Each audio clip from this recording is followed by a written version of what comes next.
ನಾವು ರಾಜ್ಯಪಾಲರನ್ನು ಹೆಚ್ಚು ಹೊತ್ತು ಕಾಯಿಸೋದು ಅಷ್ಟು ತರವಲ್ಲ.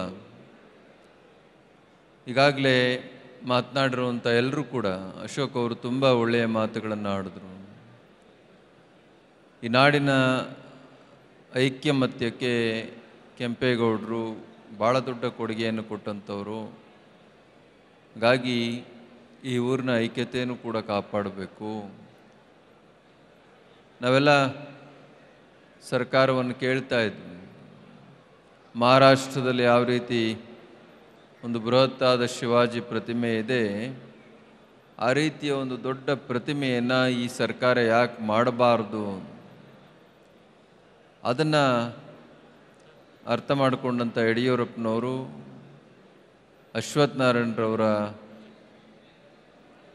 ನೇತೃತ್ವದಲ್ಲಿ ಸುಮಾರು 121 ಅಡಿ ಎತ್ತರದ ಒಂದು ಬೃಹತ್ತಾದ ನಾಡಪ್ರಭು ಕೆಂಪೇಗೌಡರ ಪ್ರತಿಮೆಯನ್ನು ಮೋದಿಯವರನ್ನು ಕರೆಸಿ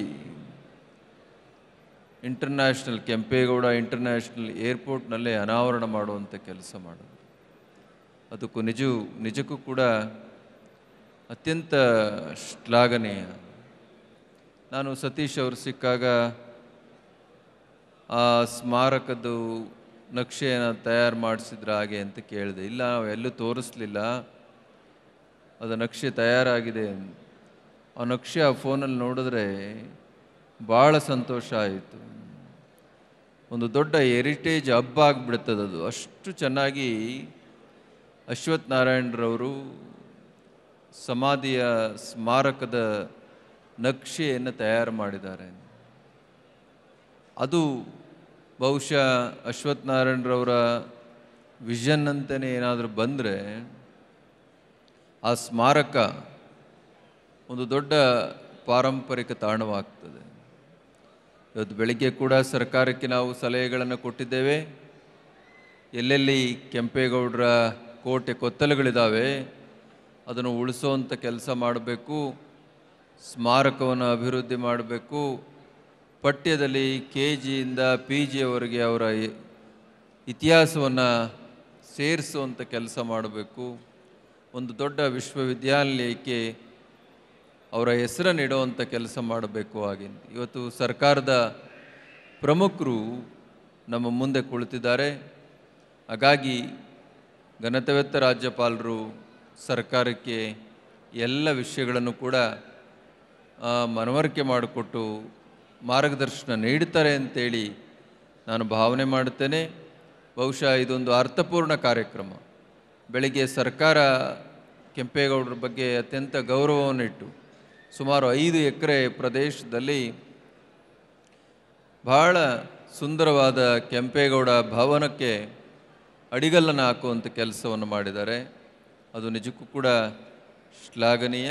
ಇವತ್ತು ಸಂಜೆ ಜನಸಾಮಾನ್ಯರಿಂದ ಕೆಂಪೇಗೌಡರ ಜಯಂತಿಯನ್ನು ಆಚರಣೆ ಮಾಡುವಂಥ ಒಂದು ವಿಶೇಷ.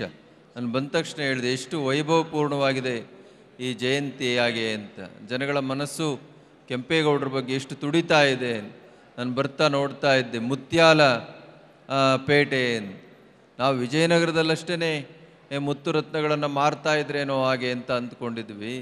ಆದರೆ ನಮ್ಮ ಕೆಂಪೇಗೌಡರು ಅವರು ಕಟ್ಟಿದಂಥ ಪೇಟೆನಲ್ಲಿ ಮುತ್ತು ರತ್ನಗಳನ್ನು ಕೂಡ ಮಾರುವಂಥ ಪೇಟೆಯನ್ನು ಒಂದು ಕಟ್ಟಿದ್ರು ಹಾಗೆ. ಅಂದರೆ ಎಷ್ಟು ಸಂಪದ್ಭರಿತವಾಗಿತ್ತು ನಮ್ಮ ಕೆಂಪೇಗೌಡರ ನಾಡು. ಕೆಂಪೇಗೌಡರು ಕೇವಲ 16 ವರ್ಷ ಮಾತ್ರ ಸಾಮಂತರಾಗಿದ್ದು. ಅವರು ಮಹಾರಾಜರು. ಇನ್ನು ಉಳಿದಂಥ ಅಷ್ಟು ಆಳ್ವಿಕೆ ಅವರು ಮಹಾರಾಜರಾಗಿದ್ದಂಥವ್ರು. ಎಲ್ಲಿವರೆಗೂ ಅವರ ಆಳ್ವಿಕೆ ಇತ್ತು? ನಮ್ಮ ಚಿತ್ರದುರ್ಗ ದಾಟಿ ಇತ್ತು, ಅನಂತಪುರ ದಾಟಿ ಇತ್ತು, ಆಂಧ್ರದ ಅನಂತಪುರ ಜಿಲ್ಲೆ ದಾಟಿ ಇತ್ತು, ಈ ಕಡೆ ಚಿತ್ತೂರು ಜಿಲ್ಲೆ ದಾಟಿ ಅವರ ಆಳ್ವಿಕೆ ಇತ್ತು, ಕೃಷ್ಣಗಿರಿ ತಮಿಳುನಾಡಿನ ಕೃಷ್ಣಗಿರಿ ಜಿಲ್ಲೆ ದಾಟಿ ಅವರ ಆಳ್ವಿಕೆ ಇತ್ತು. ಅಷ್ಟು ದೊಡ್ಡ ಸಾಮ್ರಾಜ್ಯವನ್ನು ಸ್ಥಾಪನೆ ಮಾಡಿ ಅದಕ್ಕೆ ಬೇಕಾದಂಥ ಪೂರಕ ವ್ಯವಸ್ಥೆಗಳು. ಇವತ್ತು ಜಗತ್ತೇ ತಿರುಗಿ ನೋಡುವಂಥ ಒಂದು ನಗರವನ್ನು ಇನ್ನು 500 ವರ್ಷಗಳಿಗೆ ಯಾವ ರೀತಿ ಆಗ್ಬೋದು ಹಾಗೆ ಅಂತ ಯೋಚನೆ ಮಾಡಿ ವಿನ್ಯಾಸ ಮಾಡಿದ್ರು ಅಂದರೆ ಇವರು ಎಂಥ ಒಂದು ದೊಡ್ಡ ಮುನ್ನೋಟ ಇರುವಂಥ ವಿಷನ್ ಇರುವಂಥ ವ್ಯಕ್ತಿ. ಹಾಗಾಗಿ ಎಲ್ಲ ಸರ್ಕಾರಗಳು ಕೂಡ ಮಾದರಿ ಆಗುವಂಥ ವ್ಯಕ್ತಿತ್ವ ಕೆಂಪೇಗೌಡರು. ಅವರ ತತ್ವ ಆದರ್ಶಗಳನ್ನು ಈ ಸರ್ಕಾರಗಳು ನಮ್ಮನ್ನು ಆಳುವಂಥ ವ್ಯವಸ್ಥೆಗಳು ಮಾನದಂಡವಾಗಿ ಇಟ್ಕೊಂಡು ಅನುಸರಿಸಲಿ ಹಾಗೆ ಅಂತೇಳಿ ಈ ಸಂದರ್ಭದಲ್ಲಿ ಹೇಳ್ತಾ, ಮತ್ತೊಮ್ಮೆ ಡಾಕ್ಟರ್ ಅಶ್ವಥ್ ನಾರಾಯಣರವ್ರಿಗೆ ಬಹುಶಃ ಅವರ ಚಿಂತನೆ ಭಾಳ ದೊಡ್ಡದಾಗಿರ್ತಕ್ಕಂಥದ್ದು. ಅವ್ರಿಗೆ ಇನ್ನೊಂದಷ್ಟು ಅವಕಾಶ ಸಿಕ್ಕಿದರೆ ಇದನ್ನು ಬೆಂಗಳೂರು ಹಬ್ಬ ಅಂತ ಅದೊಂದು ವಿಷನ್ ಇತ್ತು ಅವರಿಗೆ. ಅದನ್ನು ಕೂಡ ಬಹುಶಃ ಇಡೀ ರಾಷ್ಟ್ರ ಅಥವಾ ಅಂತಾರಾಷ್ಟ್ರೀಯ ಮಟ್ಟ ತಿರುಗಿ ನೋಡುವಂಥ ರೀತಿಯಲ್ಲಿ ಅವರು ಬೆಂಗಳೂರು ಹಬ್ಬವನ್ನು ಮಾಡ್ತಾಯಿದ್ರು. ಮುಂದಿನ ದಿನಗಳಲ್ಲಿ ಆ ಥರದ್ದು ಒಂದು ಅವಕಾಶ ಅವ್ರಿಗೆ ಸಿಗಲಿ ಹಾಗೆ ಅಂತೇಳಿ, ನಿಮ್ಮೆಲ್ರಿಗೂ ಭಗವಂತ ಒಳಿತನ್ನು ಕರುಣಿಸಲಿ ಹಾಗೆ ಅಂತೇಳಿ ತುಂಬು ಹೃದಯದಿಂದ ಹಾರೈಸ್ತೇವೆ. ನ್ಯೂಸ್ ಫಸ್ಟ್ ನಿರ್ಭೀತಿಯಿಂದ ನಿಮ್ಮ ಪರವಾಗಿ.